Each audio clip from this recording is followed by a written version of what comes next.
अस्सलाम वालेकुम, मैं हूं सायरा मसूद और आप देख रहे हैं सलीम बुखारी शो। अमेरिका और ईरान के दरमियान मफाहमती याददाश्त की 14 पॉइंट्स बेस्ड डिटेल्स जो हैं वो अब सामने आ चुकी हैं और काफ़ी हैरानकुन तफसीलात जो हैं वो इसमें शामिल हैं। तो इन पॉइंट्स की रोशनी में सलीम बुखारी साहब का तज्जिया लेंगे कि इन नकात पर अमल दरामद के बाद अमेरिका और ईरान के ताल्लुकात और खित्ते के डायनामिक्स मुस्तकबिल में क्या रुख इख्तियार करेंगे। दूसरी ही तरफ डोनाल्ड ट्रंप ने धमकियों की रिवायत अब भी बरकरार रखी है और इस डील के साथ साथ भी एक धमकी लगा दी है कि ये मफाहमती याददाश्त जो है ये हतमी नहीं है, अगर हतमी मुआहिदा पसंद नहीं आया तो ईरान पर दोबारा बमबारी करेंगे। साथ ही साथ इसराइल ने आज भी लेबनान पर अपने फिजाई हमले कर दिए हैं, जिसके बाद ईरान ने सख्त जवाबी रद्दमल का इंदिया भी दे दिया है। तो सारी सूरत हाल के बाद क्या ये अखज़ किया जाए कि इस पीस डील इम्प्लीमेंट होने से पहले ही खतरात का शिकार हो चुकी है। इस पर तज्जिए के लिए बढ़ेंगे सलीम बुखारी साहब की जानिब। प्रोग्राम के दूसरे हिस्से में बात करेंगे दहशतगर्द पाकिस्तान का मौक़िफ़ जो है वो आलमी सतह पर तस्लीम कर लिया गया है और वाशिंगटन टाइम्स और द डिप्लोमैट की तहकीकाती रिपोर्ट्स जो हैं वो इस पर सामने आई हैं, उनके अंदर क्या डिटेल्स शामिल हैं वो भी आपके साथ शेयर करेंगे। And last but not the least, महकमा खारजा खैबर पख्तूनख्वा ने माली साल 2026 और 27 के लिए 2 बजट तैयार किए हैं और कहा है कि ये पीटीआई की जानिब से कहा जा रहा है कि हतमी बजट पास कराने के लिए बानी से मुलाकात जरूरी है। तो ये मुलाकात होगी या नहीं, बढ़ते हैं सलीम बुखारी साहब की जानिब। अस्सलाम वालेकुम बुखारी साहब। वालेकुम सलाम। मुझे लगता है आप ना इस डील से ज़्यादा खुश नहीं है क्योंकि आपकी आवाज़ में आज वो घन गरज नहीं है। बुखारी साहब मैं खुश हूँ but I am cautiously optimistic and cautiously happy about it. It's a good term, yes. Yes. Bukhari साहब और फिर देखिए ना जिस तरह की डिटेल सामने आई हैं, मैं कल भी आपसे कह रही थी कि ऐसे लग रहा है it's too good to be true, जैसे कि हो ही नहीं सकता। I think that expression defines it very correctly. इसके ऊपर तफसील से बात करना इसलिए ज़रूरी है कि लोगों को समझ आए कि हुआ क्या है, होने क्या जा रहा है और क्या हो सकता है। ये तीनों कैफियतें इसमें मौजूद हैं। एक कैफियत तो आपने बयान कर दी ना कि ट्रंप जो है वो धमकियों से बाज अभी भी नहीं आए हैं। एनीवे उसको दरगुजर करते हैं, एक तरफ रखते हैं ज़रा। एक तो इसका ओवरऑल एनालिसिस ये है कि इसके 14 पॉइंट्स हैं, इनमें से 8 वो पॉइंट्स हैं जो ईरान के मुतालबे थे। इसमें से 5 पॉइंट वो हैं जो मुश्तरका अमेरिका और ईरान चाहते थे। इसमें सिर्फ एक अमेरिकी तजवीज़ जो है वो शामिल है। एक तो पहले आप इससे तय कर लें, तय करना मुमकिन नहीं होता कि जंग कौन जीता है कौन हारा है। लेकिन इस किस्म के जो एग्रीमेंट्स होते हैं उससे कुछ वाइब्स जनरेट होती हैं जो आपको नतीजा अखज़ करने में आपको आसानी कर देती हैं। एक बात तो ये, तफसील में बाद में आते हैं। एक इसका दूसरा एस्पेक्ट ये है कि चूँकि ट्रंप को मालूम है कि नेतन्याहू इज़ ए स्पॉइलर और वो ख़ुद उसको पागल सख्त करार दे चुके हैं, खुद उसको अपने आप को उसकी वजह वजूद करार दे चुके हैं कि अगर मैं ना होता तो तेरे इसराइल की भी ऐसी तैसी थी, तेरी भी ऐसी तैसी। ये मैंने नहीं कहा, ये ट्रंप का स्टेटेड बयान है, रिकॉर्ड पर है। लिहाजा इसराइल ने मुतालबा किया कि हमें बताएं तो सही आपने क्या ये मुफाहमी याददाश्त जो है वो तैयार की है। उसने कहा नहीं, उन्होंने नहीं शेयर की, उसके बावजूद इसके कि उसने बेपनाह शिद्दत से मुतालबा किया था। And reason is that Trump never wanted him to spoil anything. ठीक है जी। अब आ जाए जनाब इस मुआहदे की शिकों के। बिफोर वी प्रोसीड, आज है तो बहुत कुछ कहने को जी, बिल्कुल, लेकिन हम इसका शिकवार आज जायजा जो है वो लेना चाहते हैं। पहली शिक जनाब, इस्लामी जमहूरिया ईरान और अमेरिका इस जारी जंग में अपने इत्तेहादियों समेत इस मुफाहमती याददाश्त के जरिए ये ऐलान करते हैं कि फौरी तौर पर और मुस्तकिल तौर पर जंग तमाम महाजों पर बंद हो जाएगी जिसमें लेबनानी महाज शामिल है। हाँ जी। किसका मुतालबा था ये? ईरान का। और कौन नहीं मान रहा था? बोथ अमेरिका और इसराइल। लेकिन बुखारी साहब लेबनान में जंग बंद तो नहीं हुई, इसराइल ने आज भी हमले किए। वायलेशन बात की बात है। हाँ। ऐसी बात हो रही है एग्रीमेंट की, डील क्या है, ये मुफाहमती याददाश्त जो है इसमें शामिल क्या क्या है, उसका किसने क्या किया है बाद में आएंगे। ठीक है। लिहाजा मैं समझता हूँ कि तमाम तर दारो मदार जो है वो लेबनान के हवाले से इस मुफाहमती याददाश्त का कि Lebanon is not a separate entity, it is part of the overall package. जी। इसराइल माने ना माने, नेतन्याहू माने ना माने, जाए जहन्नम में, लेकिन जो हमारे सामने ब्लैक एंड वाइट में है उसके मुताबिक लेबनान में जंग बंद होनी है। और अगर और देखें और क्या है कि अगर ये जंग बंद न हुई तो ईरान कहता है कि हमारा जिम्मा दोष पोष है, फिर हम बदला तो लेंगे ही लेंगे उससे, लेकिन फिर हम इस याददाश्त के मुफाहमती याददाश्त के पाबंद नहीं है। ठीक है। ये हो गई जी पहली शिक जी, ये ईरानियन है। दूसरी शिक भी ईरानियन है जी इस्लामी जमहूरिया ईरान और अमेरिका एक दूसरे की खुद मुख्तारी और इलाकाई सालमियत का एहतराम करने का अहद करते हैं। इस नाते से एक दूसरे के मुल्क में अंदरूनी मुदाखलत नहीं करेंगे। कौन कर रहा था? किसने कहा था मैं पैसे भेज रहा हूँ तैयार हो जाएं? किसने कहा था मैंने कुर्दों के जरिए असला भेजा है, आपको मिलने वाला है, अपने हुक्मरानों के तख्ता हुकूमत के ऊपर कब्जा कर लें? किसने कहा था ये? ईरान ने तो ऐसा कुछ नहीं कहा था ना। तो किसकी तजवीज़ है ये? ईरान की। आगे चलते हैं। ये मैं ना आपको भी आप समझ, मैं आपको इसराइल से मनवा रहा हूँ। अच्छा जी, दूसरी शक हो गई ईरानी जनाब। तीसरी शक ये मुश्तरका है।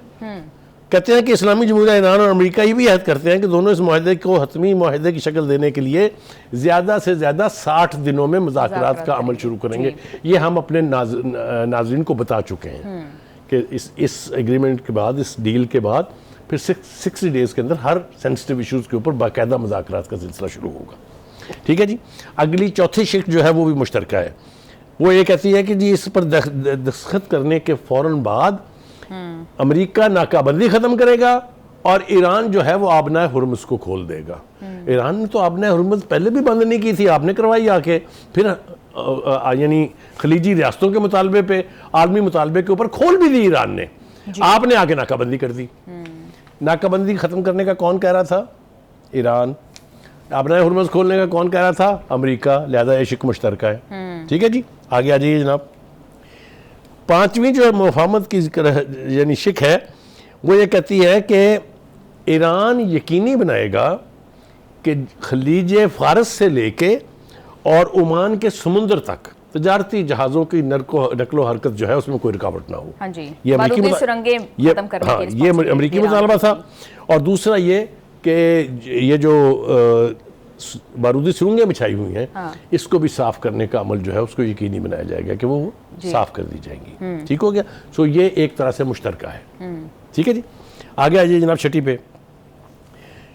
ये जो है इतनी अहम है कि इसके ऊपर कंट्रोवर्सी जिस तरह की चल रही है उस पर आपको मजा आएगा सुन के।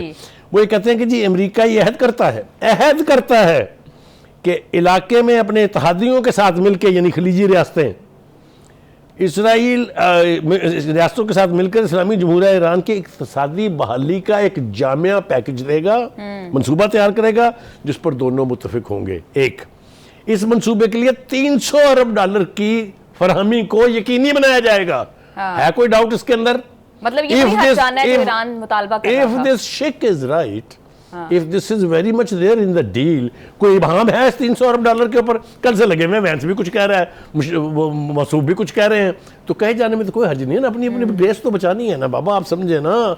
मैंने आपको ये इसका एनालिसिस करके बता दिया कि 8 शिक्के जब ईरान की तस्लीम हो जाएंगी तो जंग कौन जीता कौन हारा एक रास्ता चलते हुए से पूछेंगे, आपको बता देगा। इसीलिए बुखारी साहब शायद ये जितनी भी मोस्टली खबरें आ रही हैं वो मीडिया के थ्रू आ रही हैं और ईरान के सोर्सेस से आ रही हैं। हाँ, अमेरिका इनको लीक नहीं कर रहा, उधर से कुछ नेगेटिव नहीं आ रहा। हाँ। और जो कुछ आ रहा है वो अमेरिका और इसराइल की खुशनुदी के लिए जारी किया जाता है। हाँ। इसमें तो कोई, और जो कोई जुर्रत करता है थोड़ी बहुत ही, वो फेक न्यूज़। आपने सुन लिया CNN का, वाशिंगटन टाइम का, न्यूयॉर्क पोस्ट का क्या हाल किया है उसने, न्यूयॉर्क टाइम्स का। आगे चलते हैं जनाब। 7वीं शिक जनाब, ये भी ईरानी मुतालबा था। अमेरिका ये हद करता है कि ईरान के खिलाफ आयद की गई तमाम पाबंदियां खत्म कर दी जाएंगी, including those imposed by the security council of the United Nations. किसका मुतालबा था ये? ईरान का। किसने माना है?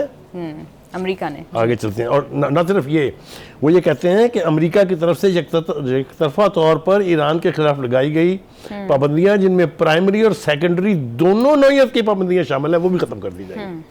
सो टोटल सैंक्शन रजीम जो है वो खत्म कर दी जाएगी ईरान के खिलाफ। ठीक है जी, इसकी कामयाबी है, मुझे कुछ कहने की जरूरत नहीं है। 8वीं जी, ये अमेरिकी तजवीज़ थी जो तस्लीम हुई है, वाहद जी। ठीक है जी। इस्लामी जमहूरिया ईरान अपने अज़्म का इरादा करता है कि वो कभी भी जौहरी हथियार नहीं बनाएगा। जो ज़िंदगी मौत का मसला था नेतन्याहू के लिए, पीट हेग्सेथ के लिए, मार्को रूबियो के लिए और खुद ट्रंप के लिए, हाय अल्लाह न्यूक्लियर हथियार 8वें नंबर पे है ये। अच्छा सर, इसकी इंपॉर्टेंस का अंदाजा लगा लें आप पहले से, मेरी बात पे तवज्जो दें मैं क्या कह रहा हूं। बिल्कुल बिल्कुल। और फिर अभी इस पे तो मुज़ाकरात होने हैं और ईरान ने इस पे कोई एग्रीमेंट नहीं किया। इसके ऊपर मुज़ाकरात के नतीजे में कुछ होगा, अभी तक कोई कमिटमेंट नहीं है। क्या कहा है उनसे वो मैं बाद में बयान करूंगा कि आप इसके ऊपर स्टेटस को बरकरार रखें। हाँ, लेकिन बुखारी साहब ईरान तो पहले से ही कह रहा था कि हम जोहरिया तैयार नहीं बनाएंगे। तू मैंने छेड़ेगा, फिर आप मुझे याद करा देंगे तू मैंने छेड़ेगा। इन्होंने हासिल क्या किया, ईरान से बनवाया क्या? I will leave it to our reviewers to decide। हाँ, हम एक्सप्लेन कर देते हैं, लेट देम डिसाइड कि कौन जीता कौन हारा है। ठीक है जी, आगे चलें जनाब। 9वीं शिक जो कहती है, और ये ईरानी तजवीज़ है, और जो इस्लामी जमहूरिया ईरान और अमेरिका इस पर मुतफिक हैं कि जब हतमी मुआहदा इल्तवा में है, फ्रीकैन स्टेटस को बरकरार रखेंगे, जो मैं भी बात आपको कह रहा था। और वो क्या होगा कि ना ही तो अमेरिका इस दौरान नई पाबंदियां लगाएगा और ना ही खित्ते में अपनी फौज बढ़ाएगा। यानी ईरान अपने न्यूक्लियर प्रोग्राम को वहीं रोक देगा जहां वो है। उसके नतीजे में अमेरिका जो है ना नई पाबंदियां लगाएगा, ना अपनी अफवाज की तादाद बढ़ाएगा, जिसके नारे मारे जा रहे थे। किसकी तजवीज़ है जी ये? ईरान जी था। हाँ जी, आगे आ जाइए जनाब। 10वीं जो है वो ये कहते हैं, और ये भी ईरानी तजवीज़ है, कि दख्सत होने के बाद पाबंदियां हटाने की तारीख तक अमरीकी महकमा ख़जाना खाम तेल, पेट्रोकेमिकल प्रोडक्ट्स, पेट्रोलियम से हासिल करदा दीगर मसनूआत से मुतल्लक तमाम तर खिदमात बशमूल बैंकिंग, इंश्योरेंस और ट्रांसपोर्टेशन से जुड़ी सरगर्मियों की छूट जारी कर देगा। हाँ। किसका मुतालबा था ये कि हमारे तेल पर पाबंदियां खत्म की जाएं? कौन कर रहा है? अमेरिका। अमेरिका कर रहा है। ये डील का हिस्सा है कि मैंने कुछ अपने पास से घड़ा है। ठीक है जी, आगे चलते हैं जनाब। अब आ जाए जनाब 11वीं पे। ये भी ईरानी तजवीज़ थी। अमेरिका ये भी याद करता है कि हतमी मुआहदे की तरफ से होने वाली पेशरफ्त की रोशनी में ईरान के मुंजमद किए गए और पाबंदियों की जद में आए फंड्स और असासे ईरान के हक में वागुजार किए जाएंगे। All the assets will be return. इसके ऊपर भी आपने देखा वैंस क्या कह रहा है, आपने उसके ऊपर देखा ट्रंप क्या कह रहा है, हम ये करेंगे, हम ये करेंगे, ऐसे होगा नहीं, ऐसे नहीं हुआ तो ऐसे होगा, कुछ नहीं है, क्लैरिटी है इसके ऊपर। मैंने पढ़ के सुना दिया, इसीलिए अपने पास से कुछ नहीं कहा है जी। किसकी तजवीज़ है जी ये? ईरान की। आगे चलेंगे आप 12वीं पे आ जाते हैं। ये इस दोनों मुल्कों ने इस पर भी इत्तफाक किया है कि इन शिकों पर अमल दरामद कराने के लिए एक मैकेनिज्म बनाया जाएगा जो इस पूरे प्रोसेस को मॉनिटर करेगा। ठीक है, गुड इनफ। ये मुश्तरका तजवीज़ थी जनाब। 13वीं तजवीज़ जो है जी वो ये है कि आर्टिकल 4, 5, 9 और 11, यानी इसकी शिक नंबर 4, 5, 9 और 11, इस पर अमल दरामद को यकीन दहानी हासिल होने के बाद इन इक़दामात पर अमल जारी रखा जाएगा। हाँ जी। यानी इनमें से किसी एक शिक से वापसी मुमकिन नहीं है। ठीक है, यानी नया एग्रीमेंट भी अगर होगा तो ये शिक्कें अपनी जगह मौजूद रहेंगी। ठीक है, ठीक है जी, ये मुश्तरका थी जी। Last but not the least 14वीं जनाब जो शिक है वो ईरानी तजवीज़ थी। ईरान और अमेरिका के दरमियान हतमी मुआहदे की मंजूरी अक़वाम मुत्तहिदा की सलामती कौंसिल से ली जाएगी। द सेम सिक्योरिटी काउंसिल जिसने अमेरिका के कहने पर कभी कोई करारदाद पास होने नहीं दी गई थी, वो इस पूरे एग्रीमेंट के ऊपर अप्रूवल देगी अपनी और करारदाद पास होगी। बिल्कुल ठीक है भाई साहब, मैं बैठा हूँ चुप, आप कीजिए फैसला और बताइए मेरे नाज़रीन को कि ये किसकी विक्ट्री है। बिल्कुल बुखारी साहब, ऑन पेपर्स तो डेफिनेटली इस बात पर कोई डाउट ही नहीं है कि ईरान जीत चुका है नेगोशिएशन टेबल के ऊपर भी, जिस तरह मिलिटरीली जीता अमेरिका से। लेकिन बुखारी साहब कुछ रिजर्वेशन, कुछ सवाल, कुछ इबाम मौजूद हैं इसके अंदर। फर्स्ट ऑफ ऑल इम्प्लीमेंटेशन के ऊपर अगर बात करें तो जैसे ये कहा जा रहा है कि अमेरिका जो है वो इकोनॉमिक सैंक्शंस हटाएगा ईरान के ऊपर से, तो बुखारी साहब इसके लिए तो कांग्रेस की अप्रूवल की ज़रूरत है, और कांग्रेस में आपको पता है कि मेजॉरिटी ऑफ मेंबर्स जो बैठे हैं वो इसराइली लॉबी, जूइश लॉबी के बलबूते पर इलेक्ट होकर आते हैं। करेक्ट। आपको ये भी पता है कि उसी कांग्रेस से एक करारदाद अभी हाल ही में पास हुई है जिसमें 4 रिपब्लिकन पार्टी के लोगों ने भी वोट दिया है उसके हक में, जिसका मकसद था कि इसके जो जंगी इख्तियारात है उसको स्लब किया जाए। आपको याद है ये जी? जो कहने का मतलब ये है कि अमेरिका, अमेरिकी अवाम, अमेरिकी एडमिनिस्ट्रेशन, अमेरिकी अफवाज तंग आई हुई है इस जंग से। Nobody wants to continue this war, लिहाजा इसको अप्रूवल मिल जाएगी। क्योंकि जिस तरह से वो गा रहे हैं ना, ट्रंप गा रहे हैं, वेंस गा रहे हैं, और दीगर भी कुछ लोग हैं, बहुत से लोगों का नाम इसमें आएगा, और तो कि जी कमाल हो गया जी, कमाल हो गया, हमने तो जंग जीत ली जी, जंग जीत। वो अपने लोगों को ये तासुर दे रहे हैं कि इसमें हमारी कोई डिसग्रेस नहीं है। हाँ। इसलिए कांग्रेस इसको आराम से पास। किसने की है ये डील के ऊपर दस्तखत? ट्रंप ने।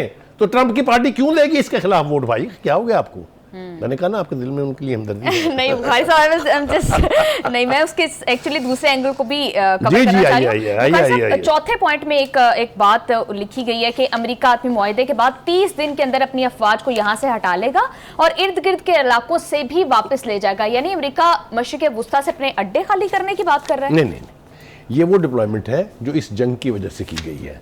मैं उसकी तफसील बताता हूँ, जिसमें 10 तो बैरी जहाज है नेवी के जो डिस्ट्रॉयर थे, जिसमें आपको याद है 2 पहले आए थे, वो जख्मी हो गए चले गए, एक तीसरा जेराल्ड फोर्ड या कोई और एक जो है वो एयरक्राफ्ट कैरियर जो है वो भी डिप्लॉय है यहाँ। कुछ वो लैंड फोर्सेस जमा की गई थी, याद है आपको, जब जजीरा खारजी पे कब्जा करने जा रहे थे, ये याद है ना? हाँ जी। वो सारी डिप्लॉयमेंट्स आपको पता है, कोई कहीं से आया, 4000 कहीं से आया, 2000 कहीं से, वो कहते हैं ये सब वापस चली जाएंगे। हाँ। यानी जो अमेरिकन डिप्लॉयमेंट उन अड्डों के अलावा इस खित्ते में इस जंग की वजह से थी, वो 30 दिन के अंदर खत्म करनी होगी। ठीक है, प्रोग्राम में शामिल करते हैं एक short break. Stay with us.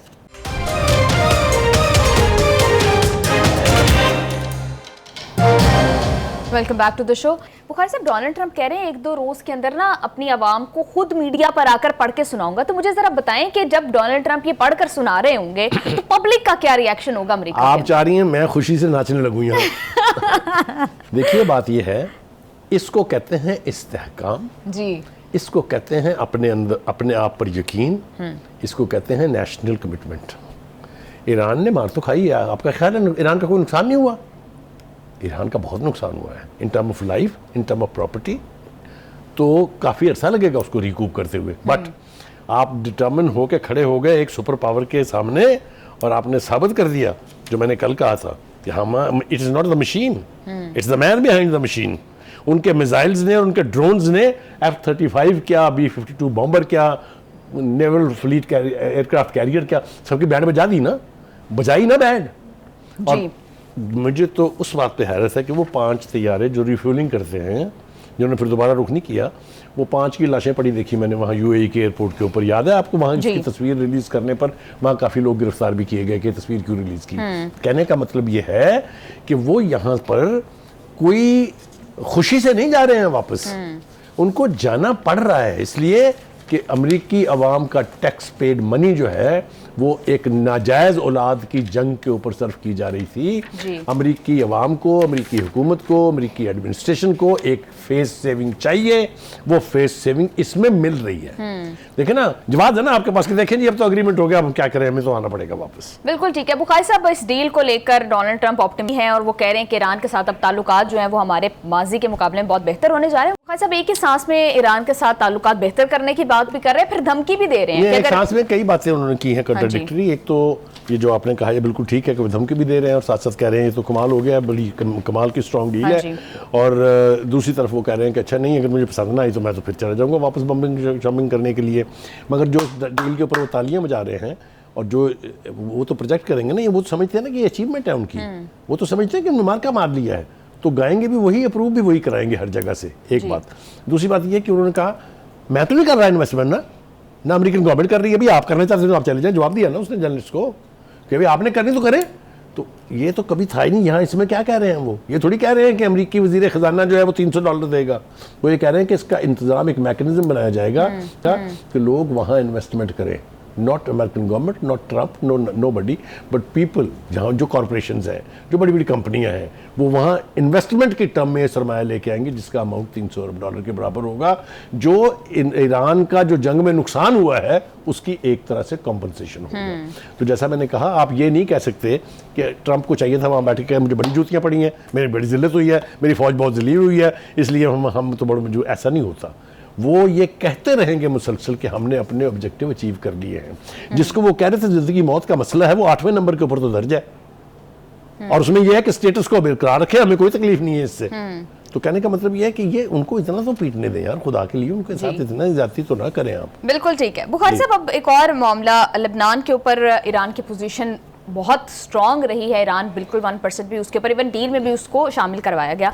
Israel वहाँ पर आज भी ताज़ा हमले किए हैं, आज भी फ़िज़ाई हमले किए हैं। तो क्या ये डोनाल्ड ट्रंप की और इसराइल की, नेतन्याहू की नाराज़गी इस पॉइंट तक आ सकती है कि अमेरिका बिल्कुल हाथ छुड़ा ले इसराइल से और ईरान को परमिशन दे दे? पहली बात तो ये है कि डोनाल्ड ट्रंप ने दो टोक लफ्ज़ों में ये कहा कि if you will go to war you will be standing alone, America will not be there. कहानी है, मैं अपने पास तो नहीं कह रहा कुछ। दूसरी बात यह कि ये लेबनान में क्या कर रहा है याहू, दो इस्तिलाहात हैं अंग्रेजी ज़बान में। एक है डास्टर्डली एक्ट, यानी एक ऐसा एक्ट जिसका कोई जवाब ना हो, जो बड़ा जालिमाना हो। दूसरा है बास्टर्डली एक्ट। अब I will leave it this to my viewers कि वो तय करें कि लेबनान में नेतन्याहू जो कुछ कर रहा है वो डास्टर्डली है कि बास्टर्डली है। ठीक है, बिल्कुल बुखारी साहब, तो आप पे ही छोड़ देते हैं ये फैसला और बाकी ओवरऑल डील के हवाले से एनालिसिस बुखारी साहब का अपने जाना। प्रोग्राम में एक ब्रेक ले लेते हैं, ब्रेक से वापस आकर पाकिस्तान की सिक्योरिटी सिचुएशन पर और अफगानिस्तान से जो पाकिस्तान के अंदर दहशतगर्दी हो रही है उस पर बैनुल अक़वामी मीडिया क्या कह रहा है वो जरा जानेंगे।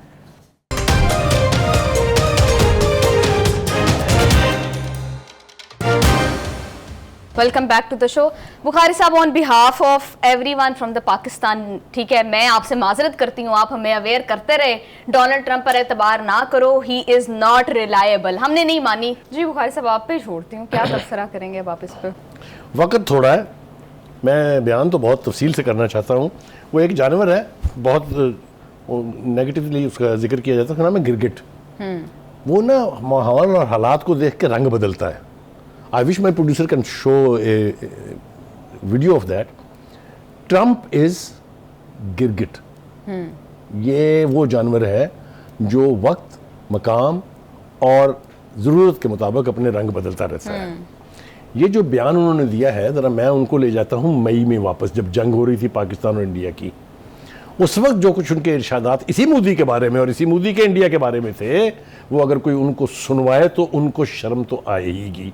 पता नहीं आएगी कि नहीं आएगी, मुझे मैं आई एम नॉट श्योर। जो जो लफ्ज़ उन्होंने यहाँ बोले हैं, एक एक लफ्ज़ जो है वो मेरे ख्याल से तमस्खुर उड़ाने के बाद के मुताबिक है, के बराबर है। मोदी को अगर खूबसूरती का म्यार है तो ये फिर हिंदुस्तान का म्यार मोदी है, अमेरिका का म्यार जो है वो ट्रंप है। Look at their standard of beauty. दोनों मकरू शक्ल के लोग हैं, मकरू शक्ल के लोग हैं दोनों, ठीक है। अब देर तक इनके शक्लों की तरफ देख नहीं सकते। दूसरी बात यह है कि कल तक हमारे आर्मी चीफ को, फील्ड मार्शल को, हमारे प्राइम मिनिस्टर को तिफल तसल्लियाँ देने, मोहब्बतों के डोंगरे बरसाने और ये कहने के कि मैं नाराज़ हूँ हिंदुस्तान से कि उसने हमारी बात नहीं मानी है और मैं टैरिफ उसके ऊपर 50% कर दूंगा, और सब कुछ हुआ भी। आपको पता है वो battle was drawn for a long time. आज ये मोहब्बत कैसे जाग गई है? मेरे ख्याल से he had a bad dream and suddenly he woke up and he saw he is sitting. तो जो मुंह में आया उनके, this is not statesman-like thing. This is absolutely a misconduct of a statesman of any state, leave alone being the superpower. क्या हासिल करना चाहते हैं? मोदी को कैसे इस्तेमाल कर जाएगा वो, मैं लफ्ज़ नहीं इस्तेमाल करना चाहता वो, तो ये पता जाएगा मोदी को। देखिए, ये वो शख्स है जो किसी का नहीं है। मैं इसको दुकानदार एवं नहीं कहता, बिला वजह नहीं कहता। इसके या अपनी जेब में माल जाए या अमेरिका की जेब में माल जाए, इसके अलावा कोई चीज़ इसके ना स्टैंडर्ड में है, ना इसकी तहजीब में है, ना इसकी तमीज़ में है, ना इसके मैनरिज्म में है। ये हमें गलतफहमियाँ जो हैं ये दूर हो जाएंगी। मैं आपको बता रहा हूँ, अभी हम उसकी ज़रूरत है। जो जब तक उसकी ज़रूरत है वो इसकी डार्लिंग है। मैं इससे आगे कुछ कहना नहीं चाहता हूँ, वरना मेरे दिल में इस वक्त जो बात कितनी बड़ी आसान फरामोशी है बुखारी साहब के मुफाहमती याददाश्त पर दस्तखत होते ही, मैंने कहा ना, होते ही पाकिस्तान के साथ ये सलूक किया जा रहा है। This is a message for us, we must read it thoroughly. Bukhari sahab, आपने तो बड़ी देर से my leadership now should realise कि हम किसके हाथों में खेल रहे हैं। तो कहने का मतलब ये है कि ये मोदी के साथ जो कुछ उसने आज किया, ये किसी के साथ भी कर सकता है। मेरा इशारा समझने की कोशिश करें मैं क्या कह रहा हूँ।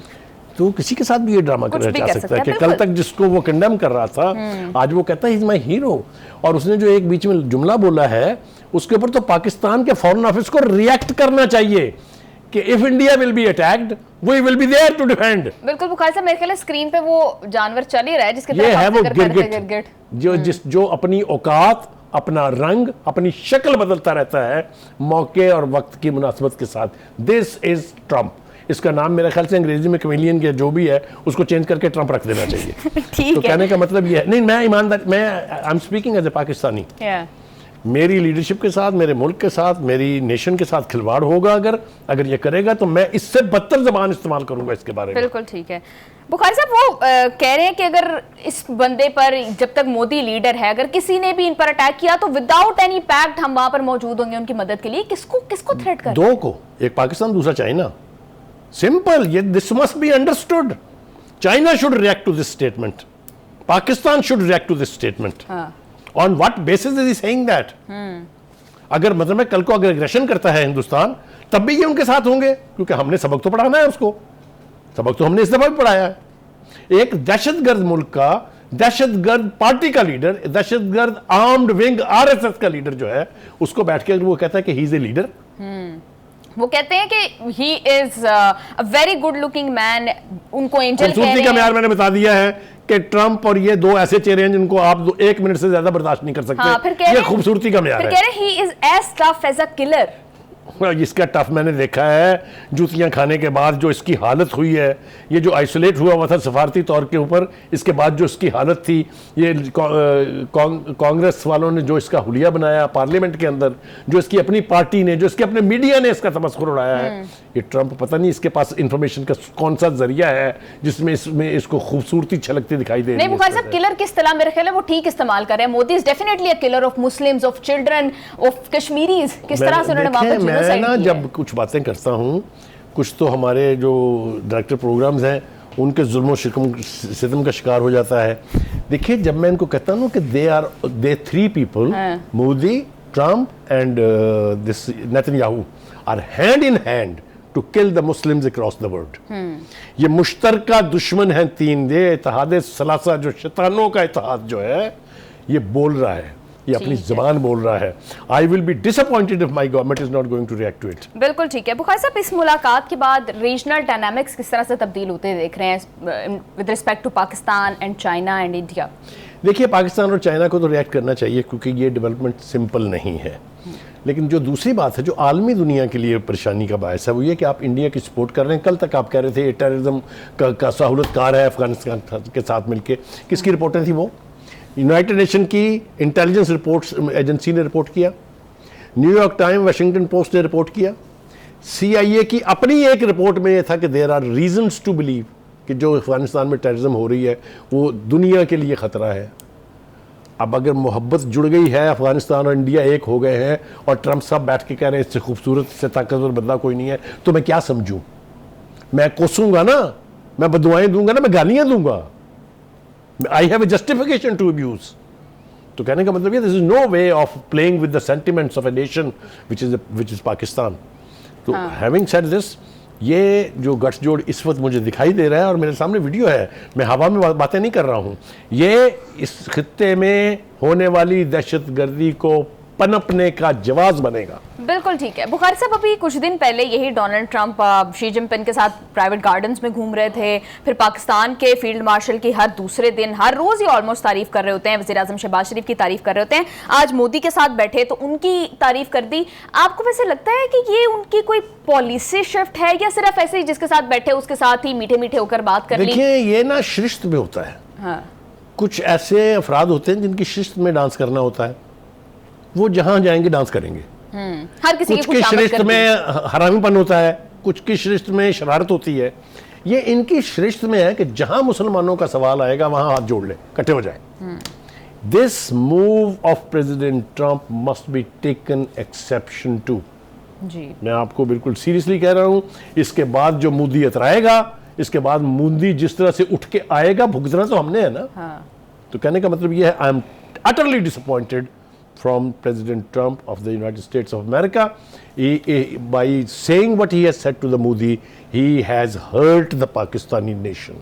मैं वसूख के साथ आपको कह रहा हूँ. बिल्कुल बुखारी साहब, हमारे इवन इस इंसिडेंट से पहले तक तो अमेरिका के साथ बहुत अच्छे ताल्लुकात थे. चीन के भी ताल्लुकात बेहतर हो रहे थे अमेरिका के साथ. इस स्टेटमेंट जिसको आप कह रहे हैं कि चीन और पाकिस्तान दोनों के लिए मैसेज है, इसके बाद हमारे और चाइना के अमेरिका के साथ ताल्लुकात पर क्या असर पड़ेगा? देखिए, पहली बात तो यह है कि America being a world power, हम उसके साथ दुश्मनी तो मोल नहीं ले सकते हैं. हम इस्तेमाल होने का लेवल कम कर सकते हैं.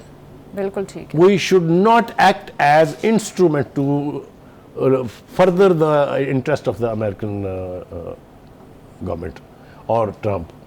ये तो हमें करना चाहिए. ये हमने अगर ना किया, ना हम इधर के रहेंगे ना हम उधर के रहेंगे. चाइना एक हद तक हमारा टिल्ट बर्दाश्त करेगा, ये मैं आपको बता रहा हूं. हम we are risking our relationship with China.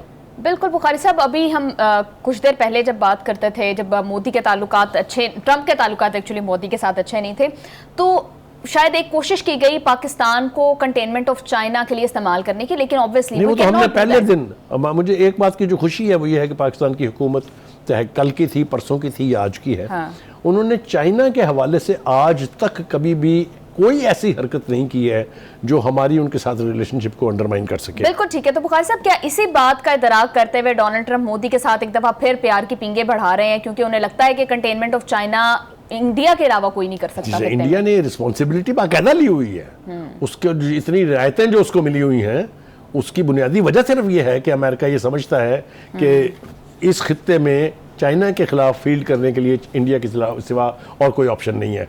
हम पहले बफर जोन हुआ करते थे, लेकिन वो कंप्रोमाइज हो गया है, हमें समझ बहुत देर में आती है। बिल्कुल ठीक है। तो बुखारी साहब, आप इशारा कर रहे थे कि इधर पाकिस्तान जो है खमियाजा भुगत रहा है अमेरिका की कारकर्दगियों का, जो 2021 में इन्होंने इनकलाब किया, उस हवाले से रिपोर्ट्स हमारे सामने पड़ी है वॉशिंगटन टाइम्स की, दी डिप्लोमेट की, कि किस तरह से अफगानिस्तान के अंदर जो ये असलहा छोड़कर गए हैं वो, और जो ये वैक्यूम छोड़ के गए हैं पावर का, वो किस तरह से ये दहशतगर्द तंजीमें पाकिस्तान कल की बात कर रहे हैं ना।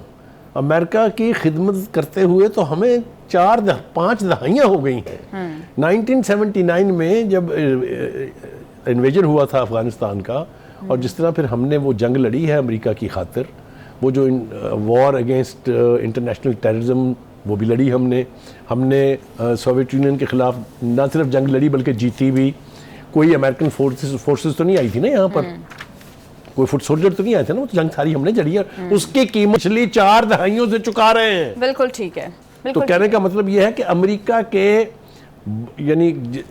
की नेगेटिविटी की कीमत हमें चुकाने से इनकार कर देना चाहिए। बिल्कुल बुखारी साहब, मुझे लगता है कि एक दफा ताल्लुकात का सर-ए-नौ जायजा लेना भी जरूरी है। इसी के साथ प्रोग्राम में एक ब्रेक शामिल कर लेते हैं। ब्रेक से वापस आकर खैबर पख्तूनख्वा के बजट का मामला क्या है उस पर बात करेंगे, साथ रहिएगा।